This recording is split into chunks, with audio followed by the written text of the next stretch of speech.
नमस्कार. माझ्या आजच्या कवितेचं नाव आहे आशीर्वाद. विठ्ठला, दरवर्षी घेऊन येतो आम्ही वेगळंच गारहाणं.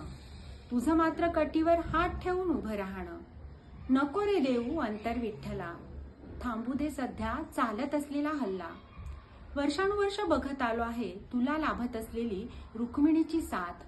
कायम असतात तिचे देखील कटीवर हात. अचानक येतात बातम्या हत्या आत्महत्येच्या. त्यावेळी येते रे क्यू. वाटतं इतका का स्वस्त झाला जीव. उपास होता आम्हाला माहीत, माहिती नव्हते उपोषण. दुःख होते माहिती नव्हतं डिप्रेशन. का गरज पडते काउन्सिलिंगची, का येतं डिप्रेशन. कुणाला हवा न्याय तर कुणाला हवं आरक्षण. आता असं कर विठ्ठला, तुझ्या आशिष रूपी सगळ्यांचं तूच घेऊन टाक एक सेशन. तूच ठरव कुणाला द्यायचा न्याय आणि कुणाला द्यायचं पेन्शन. त्यामुळे काय होईल, सगळ्यांनाच मिळेल न्याय आणि सगळेच मिटतील वाद. असा लाभू दे तुझा आशीर्वाद. सगळ्यांना आषाढी एकादशीच्या खूप खूप शुभेच्छा. धन्यवाद.